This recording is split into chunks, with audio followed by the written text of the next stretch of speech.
you want to start with an opening statement, then we'll open to questions. And when you ask questions, just introduce yourself and tell where you're from. Thanks so much for coming, guys. I really appreciate it. I'm beyond grateful to be the head coach of West Virginia baseball. It's been an absolute honor, a dream come true. 9 years in the making. To get this opportunity is really special in this industry. Having an opportunity to become a head coach and where you worked for the last 9 years is very, very rare. So I just feel beyond blessed to be able to keep my family in Morgantown. We're integrated into the community, and so to be able to see those little people behind me continue to stay in Morgantown where they love to be, and my wife to stay here is, again, a dream come true.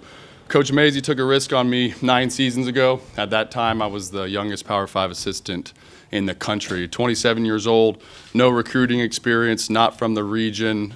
There was a lot of reasons to not give me that opportunity, and so he entrusted me with a really big responsibility, and I came here and worked every day to try to prove him right. And this is the result of that, but couldn't be more thankful to Coach Mazey and his family for bringing me in and making me part of this.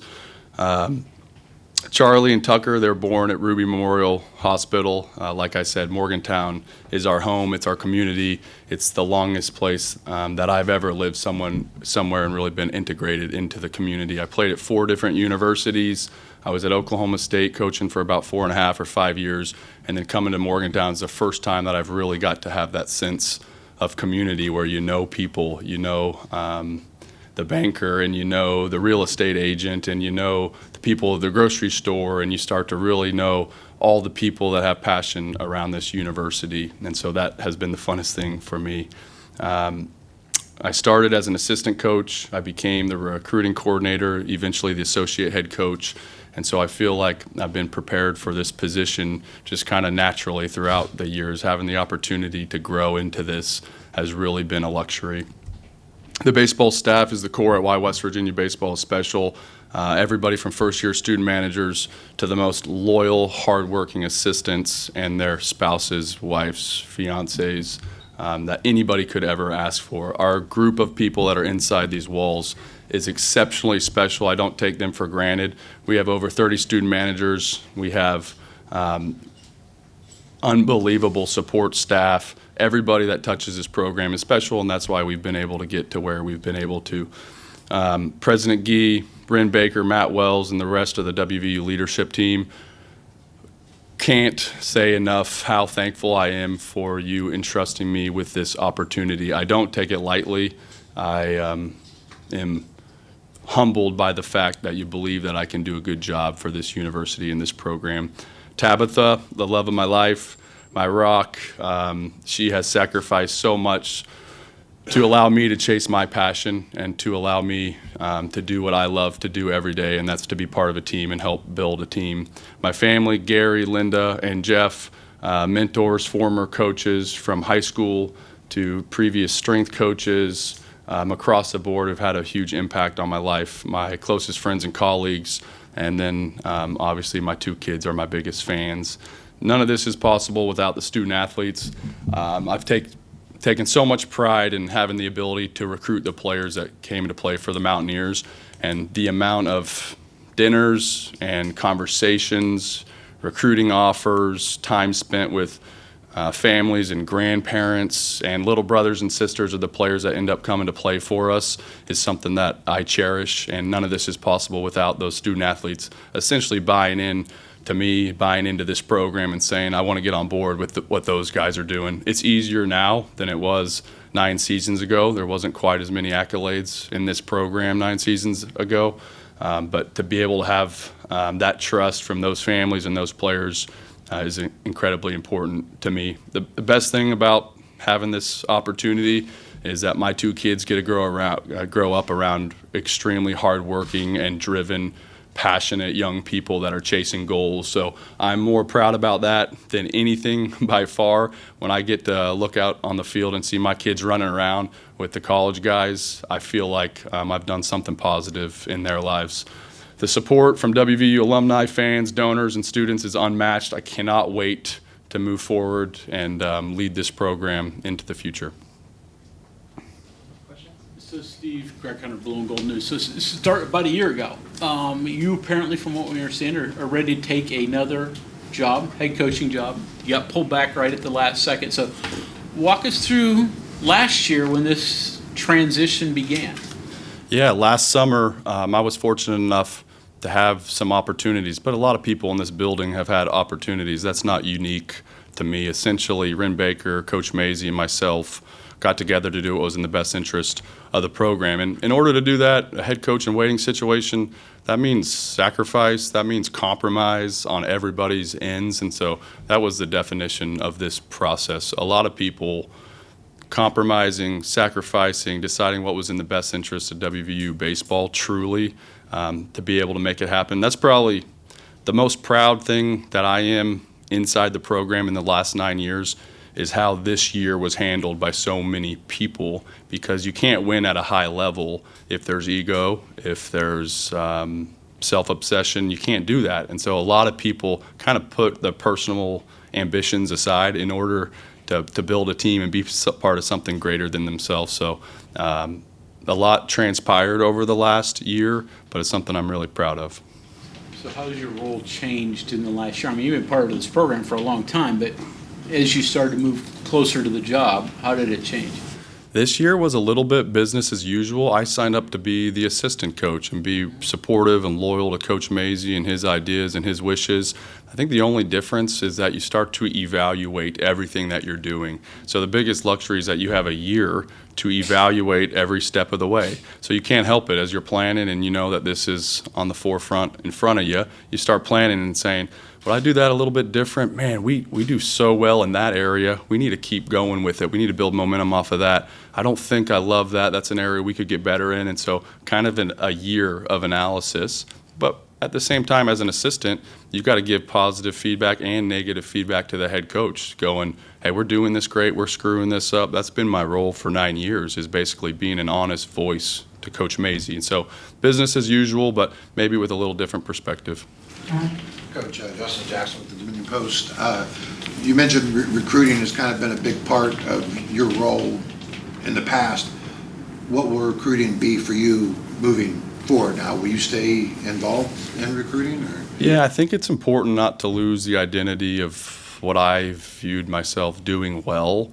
Don't want to step into a new role and lose that. And so literally 2 minutes ago before this conference started, I was on the phone about a transfer portal player and his transcripts. And so right now I've kind of moved into more of a portal role with those immediate needs for our roster and some holes that our roster has. Coach Garcia is our recruiting coordinator, so he brings up all of it and does an unbelievable job. His focus is a little bit more on the high school base, but I'm going to continue to recruit. I love that piece of it. I think it's important to know the kids' stories before they get here, because I got a chance of making a bigger impact in their lives if I know kind of where they came from. But I'm going to keep hammering that out as much as I possibly can.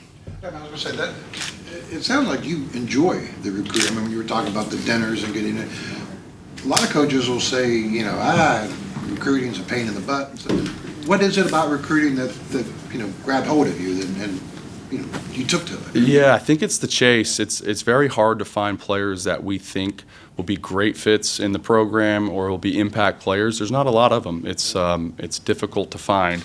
But once you do and you identify somebody that could maybe change our program for the better, I think my role and responsibility as a head coach is to bring in the most badass staff and players in the world into the door and then let them do their thing. And so I think it's probably just because I put so much value in it. I know that the people are the only thing that matters. And so if we're able to find those great people, I love the chase. I like convincing people that this is the best university on earth. So I think that's probably, I get to stay competitive. I get to go compete against South Carolina and Tennessee and Florida and Texas. I get to try to go win on those guys. And so that's probably the competitive piece that I still get. Would you say there is a passion there Yep. with recruiting? That Absolutely. Did you always have it, or did you learn to have it over the years? Yeah, I think I've learned to love it over the years. Like I said, when I first got the job here, I'd never recruited. Yeah. I came and Coach Maisie gave me a shot, essentially. And so I was dropped in West Virginia, no ties, no regional ties, and so it was kind of like, good luck, big guy, right? It's like I don't know Pennsylvania from Ohio to Virginia. It was no different to me. So you just start making phone calls, building relationships, and I found it really fun to kind of grow that network of people that want to help you, and then a lot of those people end up being your friends. But recruiting is a social thing, basically. There's so many ties now with coaches and advisors and select ball club, owners, and so that piece has been fun. It feels like you have this big group of people behind you trying to help what your goals are. Mike Austin with WV Sports Now. You mentioned it being a different program now than when you first got here, maybe easier to recruit, obviously historic seasons, things like that. Did you have any conversations with Ren Baker since you were announced and transition was in place about the rope, and I guess for lack of a better description, you will get, just because it's hard to replace a Hall of Fame coach? The expectations now amongst the fans might be super regional every year, and obviously that's not a thing that always is going to occur. And with players leaving, how did those conversations, anything you can give us in terms of the conversation of latitude that you'll be offered, where you see the future of the program, how you can keep it moving, and the difficulty in replacing now the Mazie era when it was so successful? Yeah, and I'm not ignorant to expectations. And Ren Baker, before the season happened, made this decision, right? And so he had a chance to look like a dummy or look like a genius, depending on how this year went. He put a lot of eggs into this basket that we were going to be able to be successful, because if it was not a successful season, people would probably question why you would hire an assistant coach in that scenario. But there's a lot of things that are out of our control. You can't control the wins and losses, so I'm never going to get too caught up in that. It happened to work out in this circumstance, and I'm proud of that. But I woke up every day for 9 years trying to change those standards, right? So I'm part of that. The whole staff is part of that. So I'm so excited that the expectations are higher and the standards are higher. If they weren't, it means that I wasn't a very good recruiting coordinator and we didn't do a very good job. So to cower in the face of new expectations would be silly at this point. I helped create them, and so I got to just keep making sure that that bar is rising over the course of my tenure here. So I'm fired up to be part of it. I don't know what the realistic expectations are. That's certainly not my job. My job is to set the culture, the standard, make sure our guys are process-oriented, kicking ass every day, and then you got to let the chips fall when it comes to the wins and losses. Any advice that that Randy also gave you, because you also are taking over this program that is different than when he took it over as well, and some of the work that you're talking about here, you and him and the staff kind of already did, so you have a little better situation. But again, with great power comes great responsibility for the Spider-Man line, that you're taking over a more established, successful program, but that also comes with more expectations. Yeah, I think Coach Mazie has permeated who I am. I've seen Coach Mazie more than my wife and kids over the last 9 years. There's no doubt about that. I've spent basically every day with the guy. So it starts to blend a little bit, right? Like what you think and what he thinks and what I said and what he said. You start thinking he said something, but it was me. And those kind of conversations happen all the time where you're like, Coach Mazie, I told you that. Now you're telling me that kind of thing. And so I think it's really blended together, and he's done such an incredible job to take this program from where it was, coming from the Big East into the Big 12. If we were sitting here today when that happened, I think we would all be absolutely shocked that this has happened inside of this program. So he's to credit for that with his leadership, and I've learned so many things from him. It's impossible to really count at this point. Steve, I'm Mike. I work for 24/7. Can you explain what a badass staff and roster is in your mind? I can. Yeah, I think it's people that are selfless and humble and put the team first and come to work every day with a mission to help young people. And so that's easy to say, really hard to do, because in sports there is a lot of ego and you do have to be extremely confident.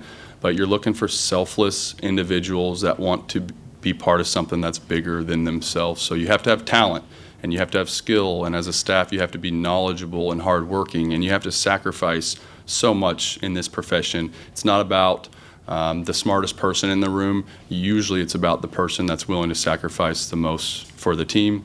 And as far as the players go, it's becoming harder and harder to find players that put the team first. There's a lot of selfish desires in the game and in college sports right now. So you have to find the player that has the blend of the talent, has the blend of the professionalism, the confidence, but also that team first mentality. Steve, you mentioned culture, Bob Bertel. What is your idea of the baseball culture, what it's supposed to be, and how will it differ from what it is? I think it's going to be a very similar culture where we're going to put emphasis on blue-collar mentality, work, selflessness, togetherness, team, and the process. I keep kind of going back to that, but the process at which we work and how we work is going to be cherished and valued every single day. And so it's my job to basically lay out that roadmap for the players to say, this is where we want to go, and this is how we need to do that. And so the culture is going to absolutely have some similarities moving forward, because I've been a big piece of this culture for a long time. But naturally, things will change. There'll be changes that have to occur. What's the biggest thing you're going to take from having spent 9 years with Randy? Put the team first, put the players first. Coach, you spent a few years at Oklahoma State.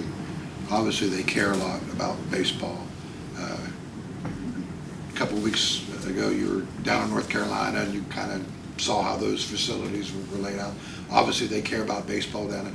You've been to places around the country where they care greatly about baseball.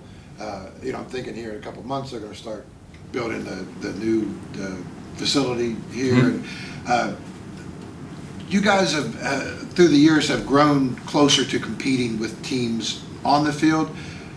Is West Virginia getting closer to competing with them off the field as well? And how much, like with this new facility, play a role in the future of the program?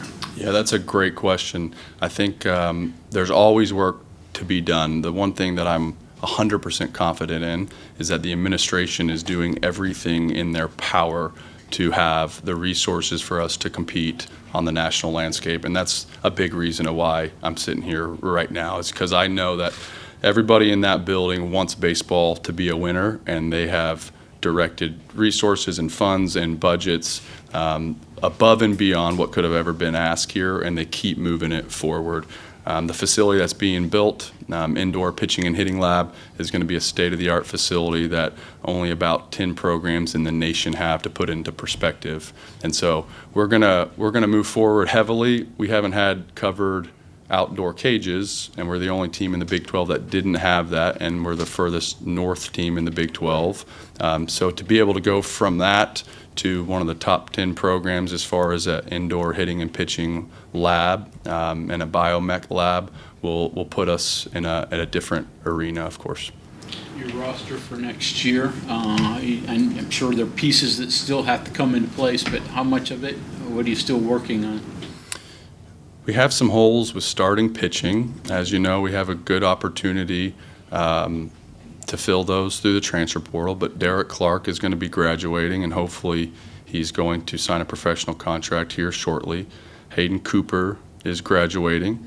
We anticipate Aiden Major signing a professional contract.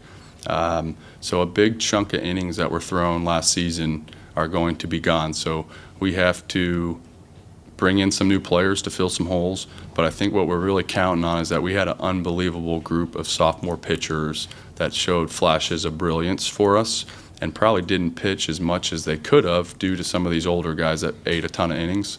And so we need those players to step up. We believe in development. We believe in getting our guys better, so it's their turn to be able to take our program somewhere special. Steve, Kevin Redfern, Golden Blue Nation. Just wondering, I know it's early, but in-game responsibilities for next year, do you plan on staying at third base, pitch calling, and where does Coach Oni and Coach Garcia fit in there? Yeah, great question. I'm going to stay at third base. There's going to be a lot of new things on the field. Coach Mazey is probably the most active on-field coach in the country. He called pitches, he ran the offense, he changed pitchers, made pitching decisions, so very active when it came to on-field. So I'm going to stay at third base just to keep some normalcy with what we have done because there's going to be a lot of new things. Coach Oni is going to call pitches. He's our pitching coach, so feel passionately about that. The guy that's in the bullpen every day, watching the pitchers, spending time with the pitchers, recruiting pitchers. I want him to have a really good pulse on that and to call pitches. I'll run the offense in the third base box, so I've got to figure out how that is going to work. Right now, we use the electronic system, the PitchCom system for offense, and I don't know if you could have a remote in your hand in the third base box and pull that off. So I got to figure out if you can play video games in the third base box. And then Coach Garcia, right now, we anticipate him staying at first base and going to introduce a new bullpen coach. So have a few things that we need to do in order to get the staff in line, but that's the general feel right now. You mentioned pitching. Your outfield, I guess, looks like it's pretty much intact. Yeah. Kyle West could be drafted. I'm not sure. What are your thoughts? That's right. Yeah, and then Salve at catcher, White could move to third. I mean, as you tell like some of the other position guys that you're kind of looking at for the future. Yeah, you're speaking my language. So I fall asleep every night going in circles about what's going to happen. The biggest, the most interesting thing about roster management is that you have draft eligible players that you don't know will be drafted or not. So Logan Save is draft eligible, Grant Hussey's draft eligible, Kyle West, Brody Kresser. We have several other draft eligible players, and then some of the transfer portal players that we've committed are also draft eligible. Right. So they're coming to West Virginia unless they feel like the professional ranks is a better option for them. And so it's actually impossible to get down on paper what your roster will look like. The transfer portal closes before the MLB draft happens. So basically everyone makes a decision if they want to be open for a new opportunity, and then the draft happens and reshuffles everything again. So you have to find this balance of being aggressive but not overly aggressive, because if players come back, you have too large of a roster, and you want to make sure you don't have too many guys in that locker room, and because that hurts development and team culture. And so we're playing that game every day. You kind of go back and forth in a circle a lot, but you're trying to gain as much information. But the players are the ones who have been wonderful with me. Essentially, I want whatever our players want, whatever's in their best interest. If it's signing a professional contract, if it's moving on as a free agent, I want to just celebrate that with them. Or if it's coming back to West Virginia, even better. But I just need to know the information. I need to know what is the real likelihood of their interest in entering professional baseball, and then I can find out what's the realistic possibility that a pro team actually wants them to enter professional baseball, right? Clear. Salve's obviously just a sophomore, but Draft eligible. The age. That's right. Okay, that's okay. Yep, that's right. In terms of transitioning from an assistant to a head coach role, and this is kind of a question that could be asked anyone who ever makes that transition, do you feel you have to change it all personality-wise, or how would that work? Just for the fact that a lot of time assistants are maybe the best friend of a star player, kind of take them under the wing, say, the coach was a jerk today, but we'll get over this. But you're now the head coach, so it's a different dynamic in terms of relationships that you have built. Yeah, different dynamic as a head coach. I am a firm believer that all you can ever strive to be is authentic. So try to be yourself every day. Be as authentic as you possibly can. I think a really good example of that is when we saw J.J. Weatherholt become a gorilla in the Tucson Regional. And we joked about it in inter-squads because he was always screaming, chirping, doing kind of silly stuff on the field. And it was like, hey, keep rolling with that. Like, if you're a weirdo out during inter-squad, be a weirdo during the game. Like, go be a gorilla, go pound your chest, be authentic, just have fun, be yourself. And so I always try to remind myself, I don't need to really be anybody other than myself. And I think we all enjoy being around people and teammates and staff members, regardless of what they're like, as long as it's real. And so I'm going to continue to just be myself and be around the team and do my best. Question on JJ, and this kind of goes to recruiting here a little bit too. How does a kid who was ranked as the 32nd best player in Pennsylvania coming out of high school become a top 10 pick in the draft 3 years later? It's incredible, isn't it? I think it shows that, I think it probably shows that baseball recruiting services and rankings are not very accurate, first of all.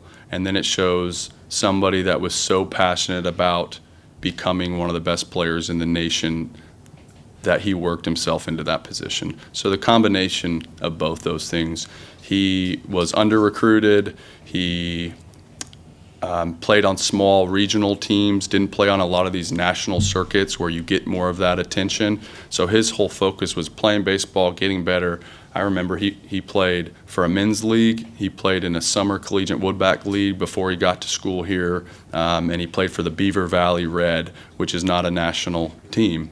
He was a little second baseman for the Beaver Valley Red, and now we're talking about him potentially being the first overall pick as a shortstop. And so guys can make big jumps at different ages, and the developmental curve for kids is very different. You mentioned about it being important in recruiting to know the kids. You know, you like to be involved in that. It's important for us to know about you. Tell us a little bit. I mean, did you say you played at 4 different universities? I did. How did you do that before the transfer portal? Yeah, good. Yeah, I was I was a revolutionary. I was unbelievable. Goodness, yeah. I met a lot of different coaches, played at a lot of different levels, so the rules were different. You could change levels and continue to play. So I played at a junior college in Texas, and I transferred after summer baseball to a junior college in Florida. When I was playing there, I had a good year, got the opportunity to go to Oklahoma State. So I played there. I was a medical redshirt at Oklahoma State and didn't look like it was in my cards to become the starter the following year. And then I transferred to Embry-Riddle University in Florida, and I finished out 2 years there. And I was old to start college, so I was playing college baseball when I was 24. That was before COVID and red shirts and everything else. When the realization hit you that, you know, every kid that's playing college baseball wants to be a big leaguer, you know, or at least get drafted or something like that, when the realization hit you that you weren't going to be a professional baseball player, how did the transition, how did you handle the transition? I think I handled it fairly well. My senior year, I got an opportunity to play indie ball after that year, but I was chasing the dream the whole time. But in my 5th season of college, I knew that I didn't want to work in an office, and I wanted to be around young people, and I wanted to stay around the game. And so got an opportunity to coach in a summer collegiate league where I drove 90 minutes a day to be an assistant coach. I got paid $400 that summer, so lost a ton of money on gas, but just got to be around the game. Coach Frank Anderson at Oklahoma State brought me back as a graduate coach as soon as my career was over, and I started cleaning dugouts and painting walls, and I was in charge of the work-study program and some of the academics for Oklahoma State right out of college, and so that was my beginning. The game of baseball and the life of baseball seemed to mean quite a bit to you. It meant everything to me. I knew I just had to stay in the game. I was so lucky that I got the opportunity at the Division I level. I had no plans of getting a master's degree, and Coach Anderson at Oklahoma State said, you can come here, but the only position we have is a graduate student assistant coach. So the caveat is that you have to get a master's degree. So I said, all right, I'm in. I was a big fan of education, obviously, but I got a master's in educational leadership and higher education, so got to learn a little bit more about universities and colleges and be around people a lot smarter than me for a couple years, and worked with Coach Frank Anderson in Oklahoma State. You said you were an older college student to begin with. How did that? I was. work out? Yeah. I think just age with high school, and then I ended up, in that day and age, it was more rare than it is today to be in college for 5 years. I had that red shirt at Oklahoma State after being injured, and so ended up being in school for 5 years. Also, later you were older. Yes. Older, so, okay. You grew Steve, up this isn't new, but the way the draft is shortened now, and with NIL being a resource too, it does seem like schools have a little bit more leverage to keep players around if they're underclassmen than before. Now that's your domain now, and you've been working with it before, but these next few weeks, like you said, could be chaotic. But how does that change the game? How has that changed the game? Absolutely, it's changed the game, and I think if you have been a fan of college baseball, you watch some of these supers and you watch the World Series, and it is the highest level baseball that you can possibly watch. It is fast, it's explosive. There's nothing that's close to this unless you're watching MLB playoffs. The game, even at the major league level during the regular season, is slower than what we're watching in the World Series right now.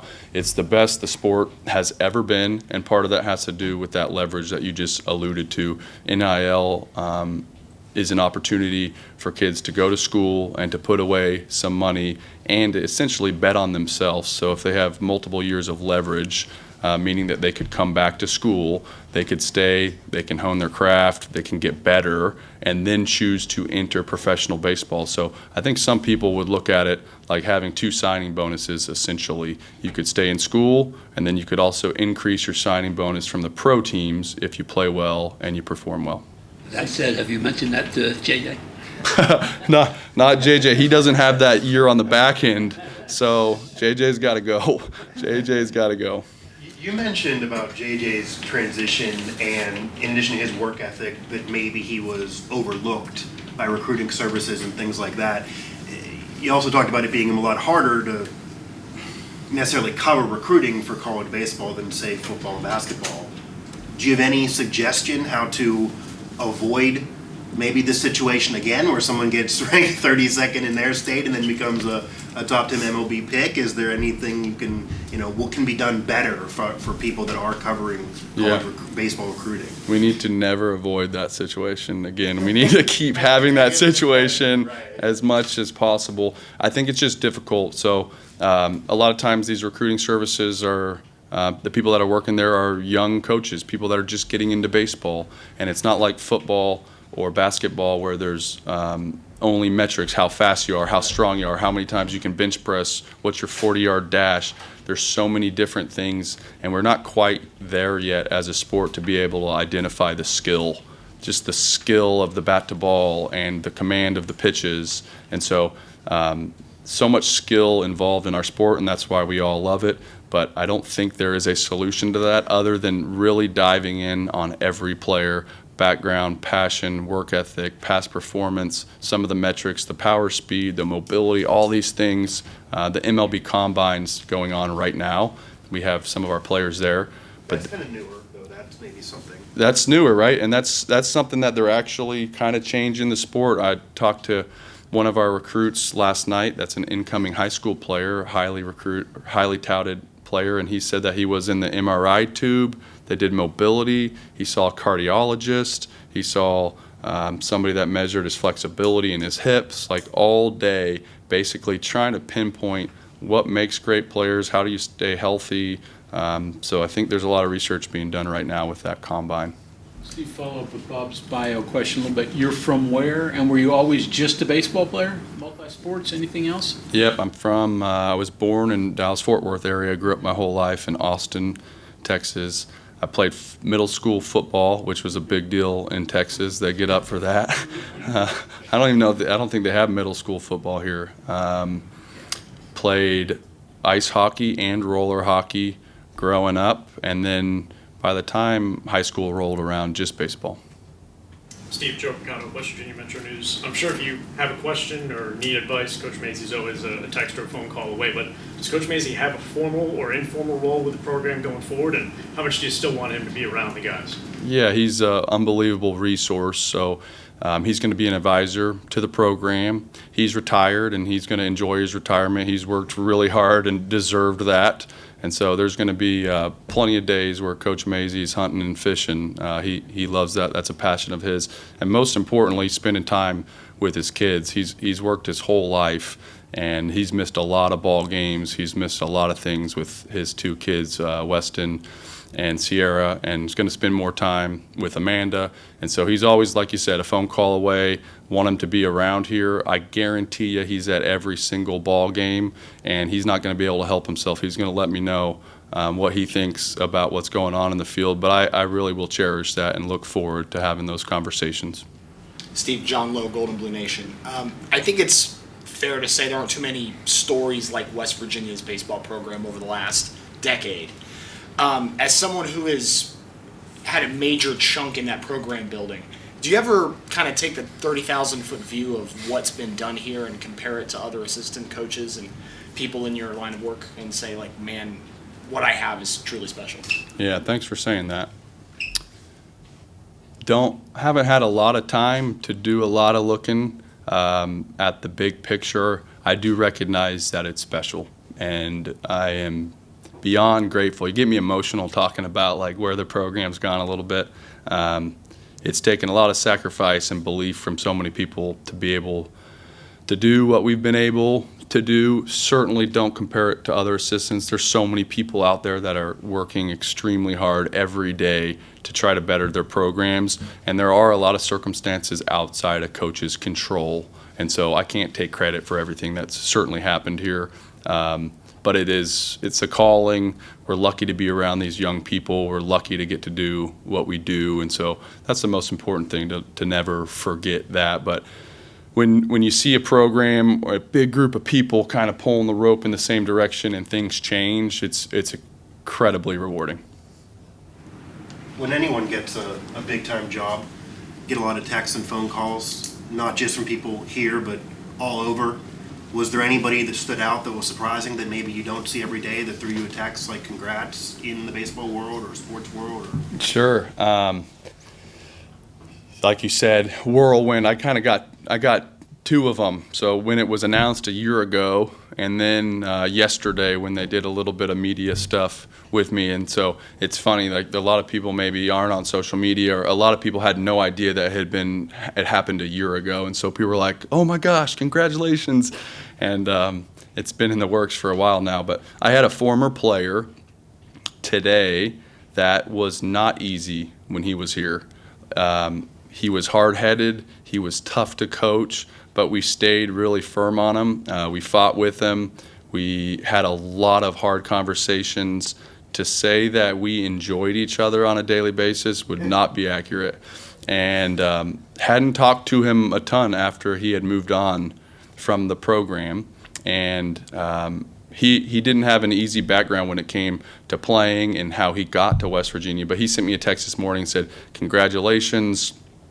I know that I was stubborn and not coachable, and you stuck with me and did everything that you could to help me. I've grown up as a man. I just wanted to tell you I'm so happy for you in the program. First time that I've spoke to him since he left the program. And so that one for me this morning was pretty cool. I was like, God, that's why you do it. You don't get those very often, right? It might be like another decade before you get one of those suckers. But that was really cool. Steve, just managerially, some small stuff, just I guess particular to you on the field, off the field, but I don't know, how much do you value like the numbers with matchups, I guess analytics, sabermetrics, things like that, shifts, all that, and then off the field too, like sports science is really big in baseball now, rest, recovery, and you got all those resources there too. You guys have featured that, but I imagine you'll continue. But are there Steve Sabins things that you'll add or accentuate on or off the field? Yeah. So important. Any information that we can have or have a better understanding to, we're going to in the program. It doesn't mean you can become it's possible to become a slave to the numbers, so you still have to have gut, you still have to feel. There's such a huge human element to what we're doing, but you have to be educated. To pretend that that's not important is not the right road to go down. There are things we're going to continue to learn. We're continuing to figure out kind of the next piece for our program is motion capture and the mechanical and biomech work that this lab will help us with. So there's a product called Kinetrax, which is an 8-camera system, and essentially it can show you exactly how your body is moving while you're pitching or hitting. And there's also something called force plate technology that will go in this new indoor. It's basically how much force you're putting into the ground and what parts of your foot are putting the force into the ground. And so there's a lot of things that are incredible technology right now that we're getting caught up on. We're working as fast as we can, and they're also expensive pieces of technology. And so we have to find ways to support that inside of our program budgetarily. And so that's our goal right now, is to do everything in our power to maximize that technology. But sort of along those lines, when Maisie first took over the program and kind of instituted his system, he did it with a lot of athletes and speed, and then the whole small ball kind of thing became Maisie ball in a way. And then he adjusted over time. The teams the last couple of years were built more on power than the whole Maisie. So, I mean, he kind of rolled with the punches. And do you see yourself as, hey, I want to be a power team, or I want to be, I want to lead the league in stolen bases every year, or your thoughts and your ideas on how you want to take the program along those lines? Yeah, I think 9 years ago, a big focus was to get the best at something in this program. We didn't have that luxury of being able to have the guy that was fast and hit for power and had a good arm and was a plus defender. We couldn't recruit 5 tools. We weren't going to win on those players yet. And so one of the most available tools out there was speed. It was undervalued, and it was something that we could find and recruit to our program that was better than anybody in the conference. So it was kind of a thought that, all right, if we're not going to get the most elite hitter or the most elite pitcher, we know we could find speed. So we started there, and that's kind of how the whole Maisie Ball era began. We were by far the fastest team in the country, and it had some limitations. Some of those guys weren't necessarily the best hitters. There was low power numbers. I think as the season progressed, it became harder to steal bases because we were playing Big 12 competition. The catchers were better. The pitchers were more educated on their times to the plate.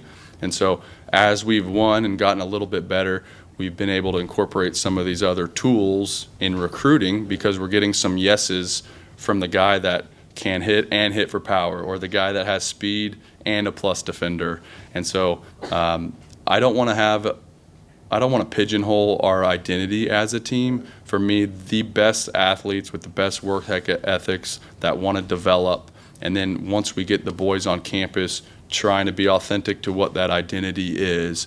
But I think it's like saying if you were the manager of the New York Yankees, you have to be a certain way. I don't want to be that way. I want to be flexible and kind of use the tools that you have out there on the field. You say you're getting more yeses now. You probably saw that kind of grow over your tenure here. And what was that process like? I mean, I'm sure there was probably a time in the beginning, there's no way we're, just don't even bother talking to this kid because he's going to say no.